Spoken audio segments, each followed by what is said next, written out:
जरूरत है उजाले की, अंधेरा कर दिया तुमने, कि लफ्ज़े रहनुमाई को भी गंदा कर दिया तुमने। देखा है। और मैं एक बात और कहना चाहता हूँ कि ये धन्यवाद मैम डिस्टर्ब मत कीजिए मैम पहली बार बोल रहे हैं जो है, प्लीज मैम डिस्टर्ब मत कीजिए मैम पहली बार बोल रहे हैं जो है, प्लीज। आपने बजट पर बोलने का मौका दिया, मैं आपका आभार प्रकट करता हूँ और हमारे नेता ओम प्रकाश सिंह से अपने आप को जोड़ते हुए अपनी बात रखता हूँ। मान्यवर यूपी सरकार बजट को लेकर बड़े बड़े दावे कर रही है। इस बजट का असर धरातल पर कहीं दिखाई नहीं दे रहा। यूपी का किसान और आम आदमी सरकार के इस बजट से खुद को ठगा महसूस कर रहा है। इस बजट का फ़ायदा ना तो किसान को हो रहा है और ना ही आम आदमी को हो रहा है। अभी मुझसे पहले हमारे नेता शाहिद मंजूर साहब, वो पश्चिमी यूपी से आते हैं, वो भी कह गए कि इस बजट में पश्चिमी यूपी को पश्चिमी यूपी को कुछ नहीं दिया गया। मैं एक चीज़ कहना चाहता हूँ, जब पश्चिमी यूपी के लैंग्वेज का ही बटन नहीं दिया तो बजट में क्या देंगे जो है। और इसको अपने शेर के साथ आगे बढ़ना चाहता हूँ। ज़रूरत है उजाले की, अंधेरा कर दिया तुमने, कि लफ्ज़े रहनुमाई को भी गंदा कर दिया तुमने। माननीय अध्यक्ष जी, मेरे जनपद शामली की चीनी मिलों के बारे में कुछ आपको बताना चाहता हूँ। मेरे जनपद में थाना भवन बजाज शुगर मिल पर लगभग किसानों के 150 करोड़ रुपए का बकाया है और शामली शुगर मिल पर इस साल का तो छोड़ ही दीजिए, पिछले साल का लगभग 103 करोड़ रुपए बकाया है और ऊन शुगर मिल का 46 करोड़ रुपए बकाया है। माननीय अध्यक्ष जी, 2023 में सरकार ने किसान से बिजली नलकूप के बिल माफ़ी करने का ऐलान किया था, जो आज तक के नहीं हुआ है।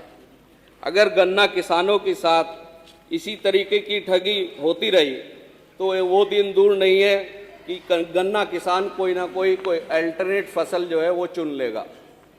माननीय अध्यक्ष जी, सहकारी चीनी मिलों में 20 से 22 हज़ार कर्मचारी काम करते हैं और उन लोगों की जो डेली अलाउंस है, डीए बढ़ाने की उनकी मांग है, जो 38% है, वो लोग भी चाहते हैं कि जिस तरह और लोगों को मिल रहा है उनको भी 54% मिले।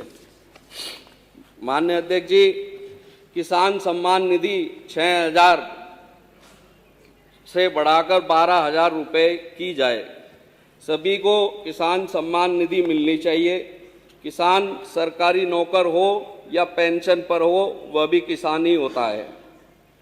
माननीय अध्यक्ष जी, खाद, यूरिया, डाई की कीमतें आसमान छू रही हैं और किसानों को लंबी लंबी लाइनों में खड़े होकर लाठियां खानी पड़ रही हैं। लिक्विड नैनो जो आता है माननीय अध्यक्ष जी, वो किसानों को ज़बरदस्ती खरीदना पड़ रहा है और हम सब जानते हैं, जितने भी यहाँ पे हमारे विधायक बैठे हैं, कि ये नैनो कंपनी किसकी है और किस लिए किसानों को ज़बरदस्ती खरीदना पड़ रहा है।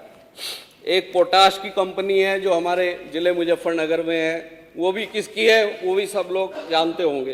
तो किसानों को ज़बरदस्ती ये चीज़ें इतनी महंगाई होते हुए खरीदनी पड़ रही हैं। 50 किलो का खाद का जो कट्टा आता था वो जो है 45 का कर दिया और 45 के बाद भी इतना महंगा कर दिया। माननीय अध्यक्ष जी, अभी 4-5 महीने पुरानी बात है, सहारनपुर के सहकारी समिति में जो नौकरियों को लेके जो गबन हुआ, वो अखबार में भी आया और सबको मालूम भी होगा कि इसमें एक भर्ती में 20-20 लाख रुपए लिए गए और 97 नौकरियों में से 70 को निरस्त किया गया। तो सबके सामने अभी भी उस पर जाँच चल रही है। माननीय अध्यक्ष जी,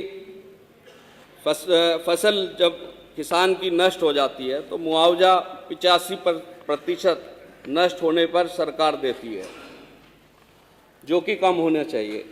फसल नुकसान का 10% मुआवजा मिलता है।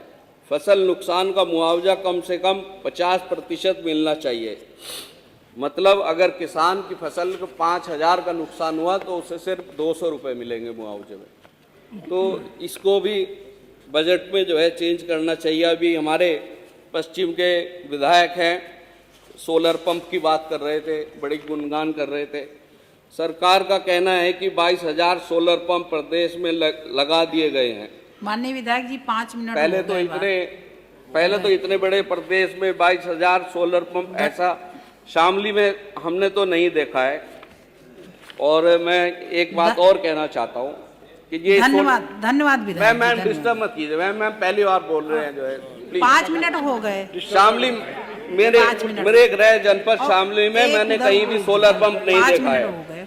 1 बीघा जमीन वाला गरीब आदमी जिसके दोनों तरफ पानी रोक दिया। माननीय मंत्री जी को 1.5 लाख रुपए। दयाशंकर मिश्रा जी, माननीय मंत्री दयाशंकर मिश्रा जी, अपने जिले की मांग तो कर लेनी। तो पहले रख लेना चाहिए विधायक जी, लिख करके दे दीजिए। अपने जिले की मांग तो पहले रख लेना चाहिए। माननीय अध्यक्ष जी मेरे शामली जनपद में ट्रॉमा सेंटर। माननीय मेरे शामली मंत्री जी गंगो होते हुए शाहजहांपुर तक बनना चाहिए, उसके लिए मैं मांग करना चाहता हूं। और कस्बों में इलेक्ट्रिफिकेशन होनी चाहिए, वो मेरी एक मांग है। मेरे इतने सारे वो रह गए, कुछ तो मैं थोड़ा और टाइम दे दीजिए अगर